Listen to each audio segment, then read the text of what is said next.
के ताबड़तोड़ हमलों के बाद अब कीव ने अपनी आसमानी ताकत को और मजबूत करना शुरू कर दिया है। ब्रिटेन से मिले सी किंग हेलीकॉप्टर यूक्रेन की धरती पर पहुंच गए हैं। यूक्रेन के रक्षा मंत्री ने इसे लेकर वीडियो जारी किया है, जिसमें यूक्रेन के सैनिक हेलीकॉप्टर के साथ सैन्य अभ्यास करते हुए दिखाई दे रहे हैं। और इस हेलीकॉप्टर को यूक्रेन की नौसेना में भी शामिल कर लिया जाएगा।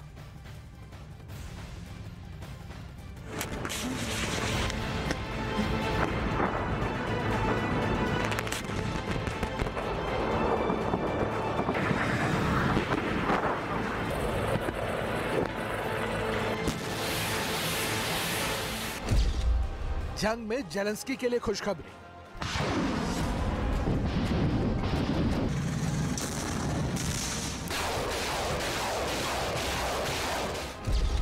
कीव का नया पहरेदार हुआ तैनात।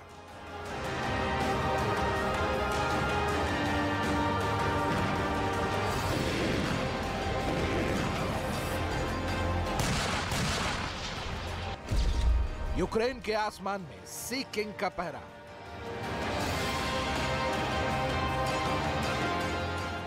यूक्रेन की जमीन बारूदों की बारिश से लाल हो गई। मिसाइल से अटैक हुए।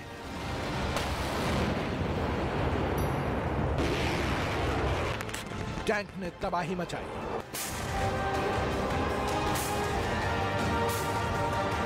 लेकिन अब जंग आसमानी हो सकती है। एक तरफ रूस कीव की घेराबंदी में जुटा हुआ है, तो दूसरी तरफ जेलेंस्की ने पुतिन के चक्रव्यूह को तोड़ने का पूरा खाका तैयार कर लिया है।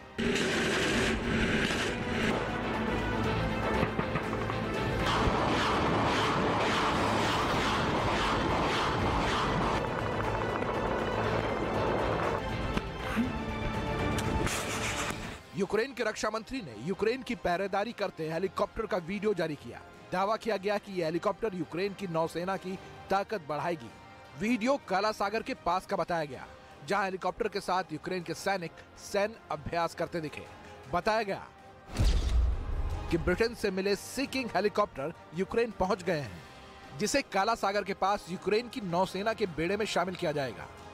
इस हेलीकॉप्टर की रेंज 230 किलोमीटर है। इसमें 4 टॉर्पीडो लगाए जा सकते हैं, या फिर इसे मशीन गन से भी लैस किया जा सकता है। मतलब यूक्रेन नाटो की मदद से अपनी आसमानी ताकत में लगातार इजाफा कर रहा है, क्योंकि जिस तरह से अब यूक्रेन पर हवाई हमले हो रहे हैं, उसने यूक्रेन के बुनियादी ढांचों को बुरी तरह प्रभावित किया है। यही वजह है कि नाटो देश यूक्रेन को हर तरह के हथियारों से लैस कर रहे हैं। सी किंग हेलीकॉप्टर के बाद यूक्रेन को ब्रिटेन से जल्दी ही चैलेंजर टैंक मिलने वाला है। पोलैंड और फिनलैंड भी यूक्रेन को लेपर्ड 2 टैंक देने का ऐलान कर चुके हैं, जबकि द नीदरलैंड्स भी यूक्रेन को लेपर्ड 2 टैंक देने पर विचार कर रहा है। नाटो देशों से मिल रही यूक्रेन को सैन्य मदद जंग को घातक बना रही है, क्योंकि नाटो की मदद से बौखलाए रूस ने इसके लिए गंभीर परिणाम भुगतने की चेतावनी दे दी है।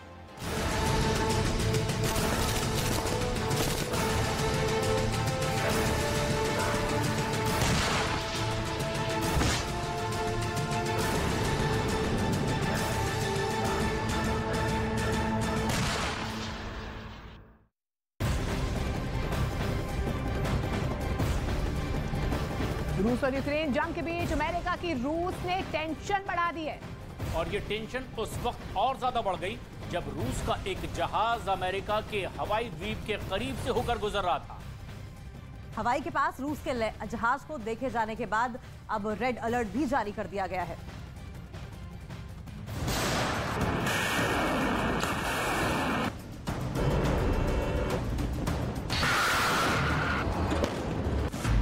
पुतिन की नई चाल से चौकन्ना अमेरिका।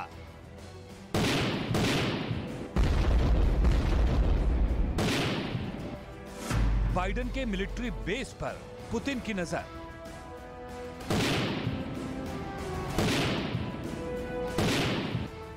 रूसी जासूस से रेड अलर्ट। रूस और यूक्रेन के बीच युद्ध के करीब 11 महीने हो गए। दोनों ओर से वार पलटवार का दौर जारी है।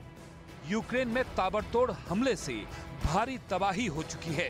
यूक्रेन को नेटो से सैन्य और आर्थिक मदद भी मिलना जारी है, जिसमें सबसे बड़ा योगदान अमेरिका का है। इस बीच दावा किया जा रहा है कि रूस ने अमेरिका के लिए नई परेशानी खड़ी कर दी है।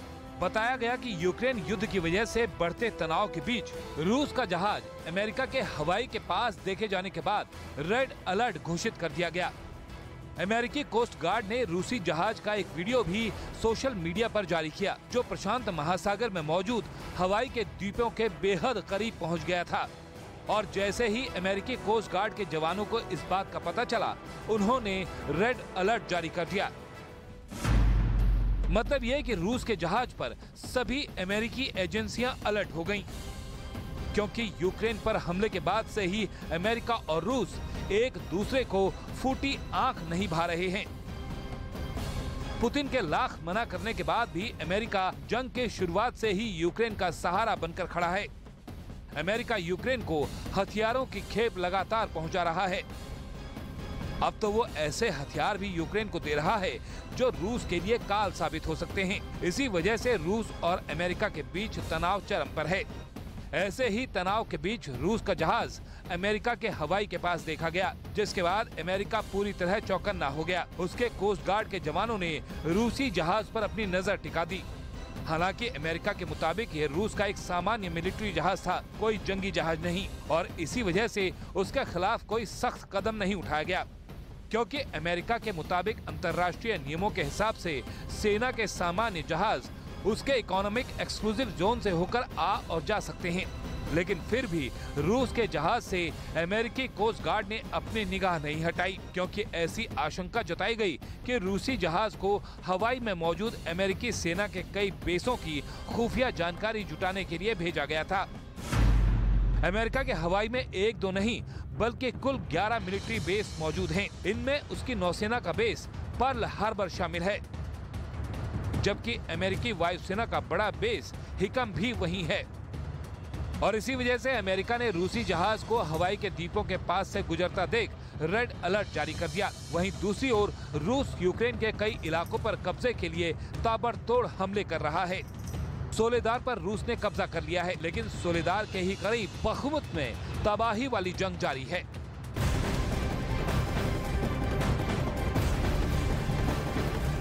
और वॉरजोन से ये बड़ी अपडेट सामने आ रही है। पुतिन के खिलाफ जंग का नया मोर्चा तैयार हो सकता है।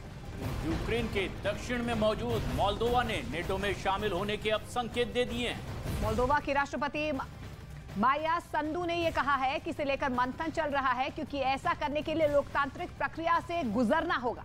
लेकिन मोल्दोवा नेटो से जुड़ा तो पुतिन की टेंशन बढ़ जाएगी, और वो इसलिए क्योंकि यूक्रेन से उसकी जंग पहले ही बहुत लंबी खींच चुकी है।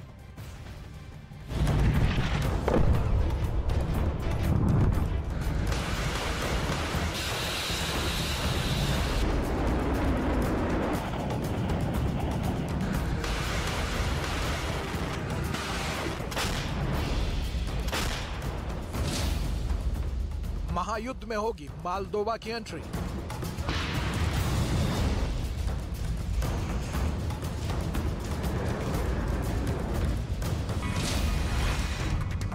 रूस को परास्त करने की नई रणनीति।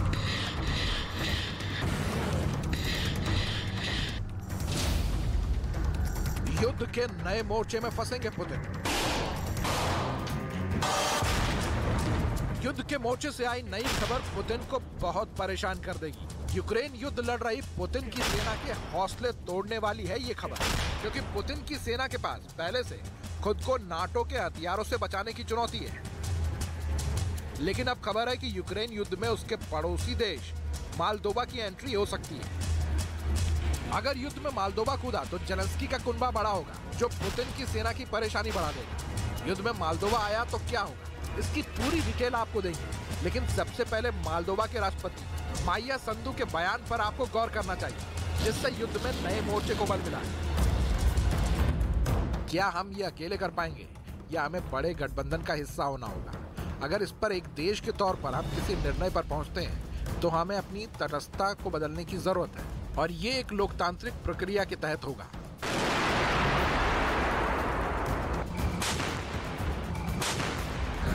युद्ध में पुतिन के साथ गिने चुने ही देश हैं। या ऐसे गठबंधन शामिल हैं जो किसी सैन्य गठबंधन का हिस्सा नहीं है, लेकिन जेलेंस्की की सबसे बड़ी ताकत है नाटो, जिसका हिस्सा नहीं होने के बाद भी जेलेंस्की को भरपूर मदद मिल रही है। यही वजह है कि जेलेंस्की जंग में पूरी ताकत के साथ दहाड़ रहे हैं। यूक्रेन युद्ध की उम्र 1 साल होने वाली है, यानी पुतिन का दावा कि जंग 3 महीने में जीत लेंगे खोखला साबित हुआ। और अगर इस जंग में नए मोर्चे की एंट्री हुई तो जंग न सिर्फ लंबा खिंचेगा बल्कि तबाही और ज्यादा हो, क्योंकि अब मोल्दोवा ने किसी बड़े गठबंधन में शामिल होने की इच्छा जताई है, जो इशारा है कि वो नाटो में शामिल होना चाहता है, क्योंकि नाटो ही सबसे बड़ा सैन्य गठबंधन है जो जंग के बीच सुरक्षा की गारंटी दे सकता है। क्योंकि यूक्रेन युद्ध शुरू होने से ही मोल्दोवा डरा हुआ था। यूक्रेन के दक्षिणी हिस्से में मौजूद मोल्दोवा कभी सोवियत यूनियन का हिस्सा रहा है। मोल्दोवा को डर सता रहा है कि अगर रूस युद्ध जीता तो अगला हमला उस पर होगा। इसी डर से मोल्दोवा में यूक्रेन युद्ध के 10 दिन बाद ही मार्शल लॉ लागू कर दिया गया।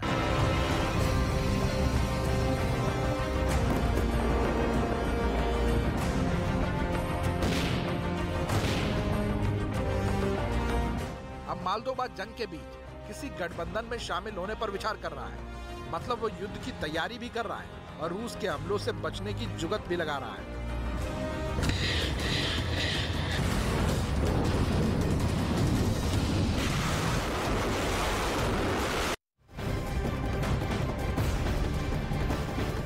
और इस वक्त आ रही एक बेहद अहम और बड़ी खबर। अमेरिका की कैलिफोर्निया में जबरदस्त फायरिंग हुई है। फायरिंग में 10 लोगों की मौत की खबर है।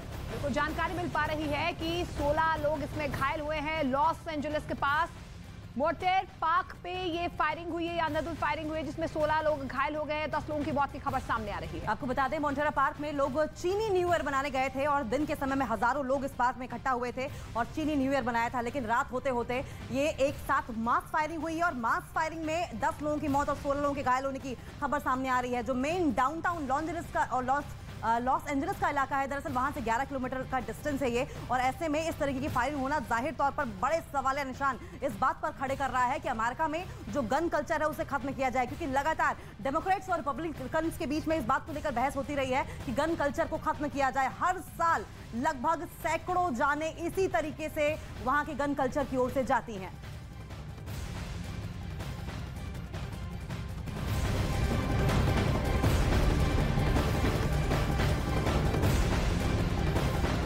और रूस यूक्रेन महायुद्ध से जुड़ी एक और बड़ी खबर आपको बता दें। रूस यूक्रेन की जंग में अब उत्तर कोरिया का नाम सामने आ रहा है।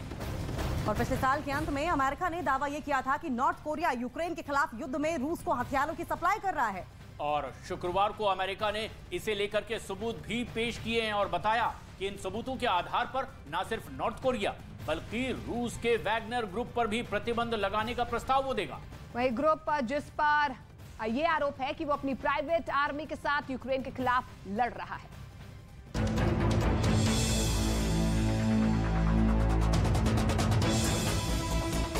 यूक्रेन की जंग में जॉन की एंट्री वैसे तो पहले ही हो चुकी थी, लेकिन इसके सबूतों को अमेरिका ने पहली बार दुनिया के सामने पेश किया है।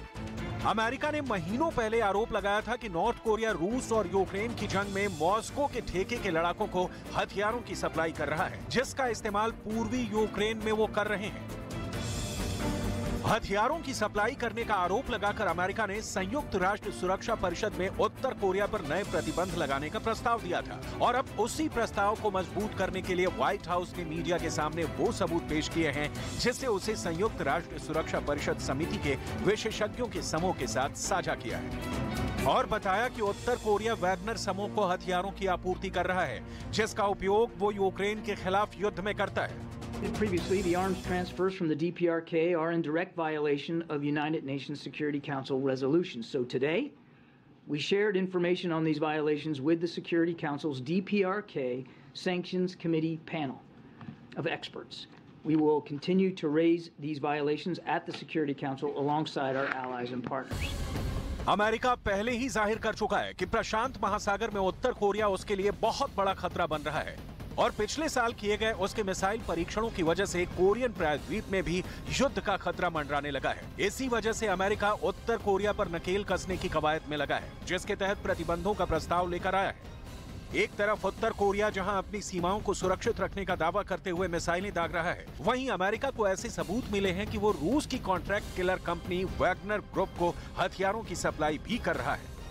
जो तस्वीरें व्हाइट हाउस की ओर से जारी की गई हैं, वो 18 नवंबर को ली गई हैं, जिसमें रूस और उत्तर कोरिया की तस्वीरें दिखाई गई हैं, जिसमें दिखाया गया कि 18 नवंबर को एक ट्रेन रूस से निकली, 18 नवंबर को ही ट्रेन उत्तर कोरिया पहुंची। दावा है कि उत्तर कोरिया में ट्रेन खाली की गई, उत्तर कोरिया में ट्रेन फिर लोड की गई। अगले दिन हथियारों से भरी ट्रेन रूस वापस आ गई। अमेरिका लगातार दावा कर रहा है कि रूस यूक्रेन युद्ध में प्राइवेट आर्मी का इस्तेमाल कर रहा है और ये प्राइवेट आर्मी वैगनर ग्रुप की है, जिसे दक्षिण अफ्रीका की खदानों से भी फंडिंग मिल रही है। किम जोंग उन और पुतिन की दोस्ती पुरानी है, लेकिन यूएन से लगे प्रतिबंधों की वजह से रूस उत्तर कोरिया से किसी तरह का सौदा नहीं कर सकता। लेकिन जब रूस की कंपनी के बारे में ऐसी जानकारियां सामने आ रही हैं, तो अमेरिका अब वैगनर ग्रुप पर भी तमाम तरह के प्रतिबंध लगाने का प्रस्ताव ला सकता है, ताकि यूक्रेन में पुतिन को कमजोर किया जा सके। तो नेटो के फैसले अब ज़ेलेंस्की के हक में नहीं होते दिखाई दे रहे हैं, और इस बात से तो वो खुद भी भली भांति वाकिफ हैं। और ऐसे में सवाल ये है कि क्या पुतिन के एजेंट अब यूरोप में भी एक्टिव हो चुके हैं? और पुतिन को लेकर इस वक्त नेटो और पूरे यूरोप में बहुत ज्यादा खौफ है। जी हाँ, दावा यह है कि ज़ेलेंस्की को अपनों ने ही धोखा दिया है।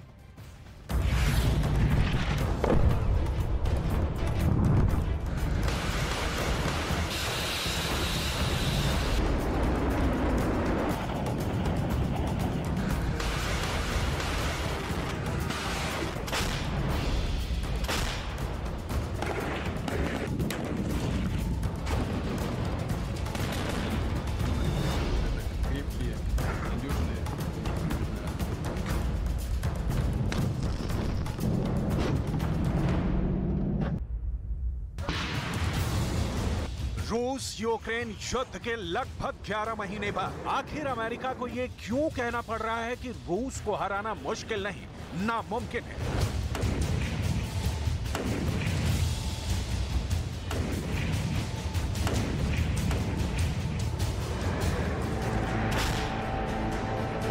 युद्ध के 331 दिन बाद नाटो को यह क्यों कहना पड़ रहा है कि अगर यूक्रेन को तुरंत भारी हथियार नहीं मिले तो यूक्रेन को भयानक हार से कोई बचा नहीं सकता है।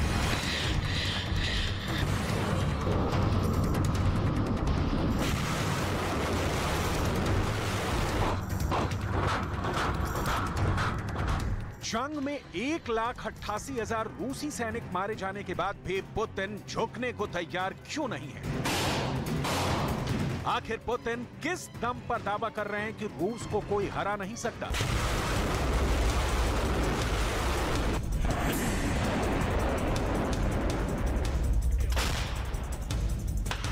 अब डिफेंस एक्सपर्ट्स ये दावा क्यों करने लगे हैं कि रूस के खिलाफ अगर 50 देश भी हमला कर दें तब भी रूस यूक्रेन पर कब्जा कर लेगा?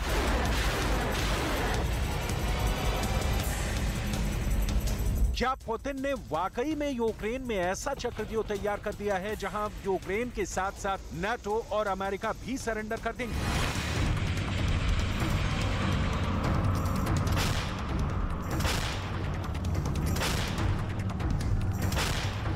$300 से ज्यादा दिन की जंग में अब यूक्रेन की राजधानी कीव समेत 13 शहरों को रूस ने तबाह कर दिया है। इधर यूक्रेन के सैनिक समझ नहीं पा रहे हैं कि पहले कीव को बचाएं या फिर बखमुत को बचाएं।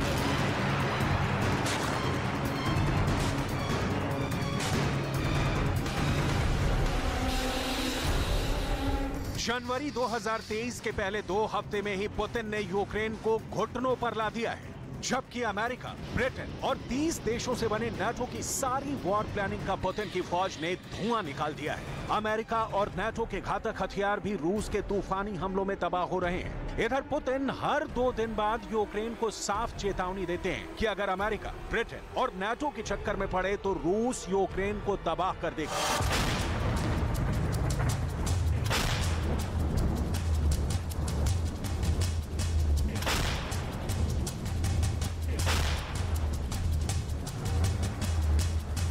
यूक्रेन, अमेरिका और नाटो पर पुतिन के खौफ का ये आलम है कि अब अमेरिका भी कहने को मजबूर हो गया है कि पुतिन के रूस को हराना आसान नहीं है। अमेरिका के एक टॉप जनरल मार्क माइली ने जर्मनी में एक ज्वाइंट प्रेस कॉन्फ्रेंस में साफ तौर पर कहा, अगर रूस और यूक्रेन के बीच युद्ध होता रहता है तो इस साल 2023 रूस को यूक्रेन से पूरी तरह बाहर निकालना संभव नहीं है।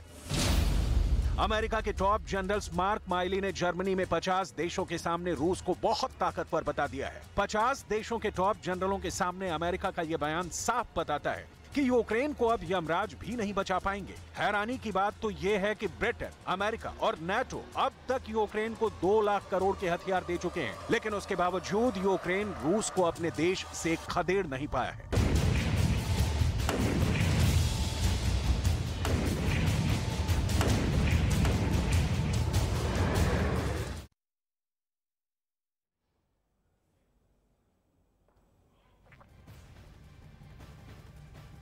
दोनों देशों के बीच, रूस और यूक्रेन के बीच जंग को 1 साल होने वाले हैं और दोनों ही देश अपनी अपनी जीत का दावा कर रहे हैं। फिलहाल कागज पर यूक्रेन जंग जीतने का दावा कर रहा है, लेकिन जमीनी हकीकत कुछ और ही है, क्योंकि देखा जाए तो रूस लगातार जीतते हुए आगे बढ़ता दिखाई दे रहा है। बिल्कुल, टैंकों, मिसाइलों से हमले ने यूक्रेन को बुरी तरह से तबाह कर दिया है। रूस डंके की चोट पर अपनी जीत का दावा कर रहा है।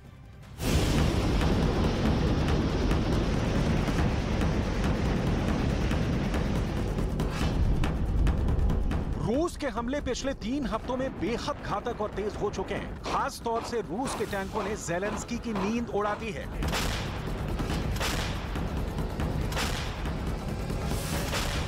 रूसी टैंक यूक्रेन के गांव, कस्बे और शहरों को रौंदते जा रहे हैं। डिफेंस एक्सपर्ट्स अब दावा करने लगे हैं कि सोलेदार पर रूस ने पूरी तरह से कब्जा करने के बाद अब बख्मुत पर कब्जा करने जा रहा है। वॉर जोन से जो खबरें बाहर निकल कर आ रही हैं, उसके मुताबिक रूस की फौज बख्मुत से सिर्फ 9 किलोमीटर दूर रह गई है।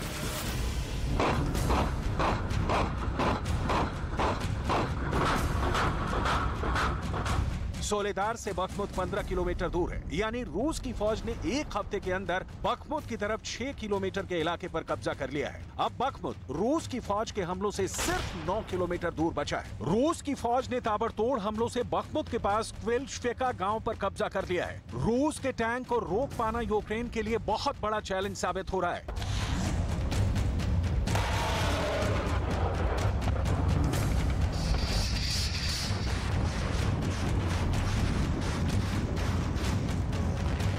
हैरानी की बात तो यह है कि ना तो अमेरिका ने अपने अब्राहम टैंक यूक्रेन को दिए और ना ही जर्मनी अभी तक अपने लेपर्ड 2 टैंक यूक्रेन को देने को तैयार है, जबकि जंग के मोर्चे पर यूक्रेन के सैनिक इन टैंकों का इंतजार कर रहे हैं। आप खुद देखिए यूक्रेन के सैनिक कैसे उन टैंकों का बेसब्री से इंतजार कर रहे हैं जो उन्हें नहीं मिलेंगे।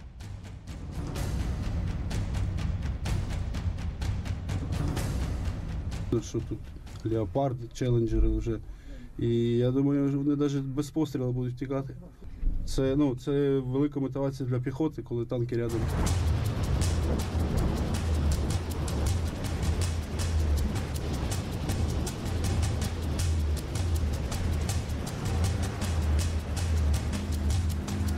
यूक्रेन के इन सैनिकों को जब पता चलेगा कि जर्मनी लेपर्ड 2 टैंक देने को तैयार नहीं है, तो वो किस हौसले और जज्बे के साथ रूस का मुकाबला करेंगे। इस वक्त कागज पर यूक्रेन जंग जीतने का दावा कर रहा है, जबकि जमीन पर रूस लगातार जीतते हुए आगे बढ़ रहा है। टैंकों के हमले, मिसाइलों से हमले, युद्धपोतों से हमले, तोप और रॉकेट्स के हमलों ने यूक्रेन को बुरी तरह से तबाह कर दिया है। रूस के जनरल डंके की चोट पर अपनी जीत के दावे करते जा रहे हैं।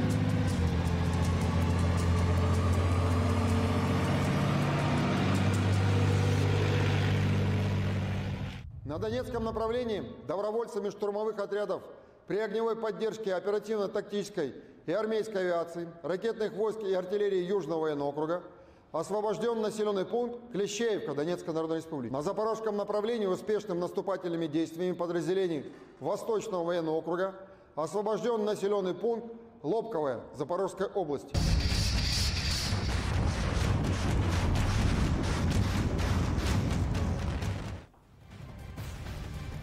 और अब सोलेदार में जीत के बाद पुतिन के तेवरों में जबरदस्त बदलाव भी देखा जा रहा है। बिल्कुल, पश्चिमी देशों को भी अच्छे से ये पता है कि पुतिन फरवरी से मार्च के बीच भयानक जंग की तैयारी कर रहे हैं। और इसी बीच जर्मनी में 50 देशों ने बड़ी बैठक की है, लेकिन रूस को कैसे हराया जाए इसका फैसला नहीं कर पाए।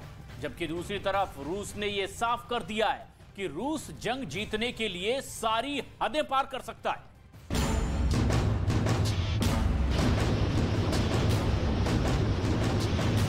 हैरानी की बात तो ये है कि यूक्रेन अभी भी दावा कर रहा है कि वो रूस को हरा देगा और उसने रूस को भारी नुकसान पहुंचाया है। लेकिन सवाल उठता है कि अगर रूस हार रहा है तो फिर सोलेदार, बख्मुत और डॉनबास पर रूस लगातार कैसे अपने जीत के दावे कर रहा है। आप जरा यूक्रेन के रक्षा मंत्रालय के वो ताजे आंकड़े भी देख लीजिए, जिसमें वो दावा कर रहा है कि 24 फरवरी 2022 से लेकर 20 जनवरी 2023 तक रूसी फौज को कितना नुकसान हुआ है।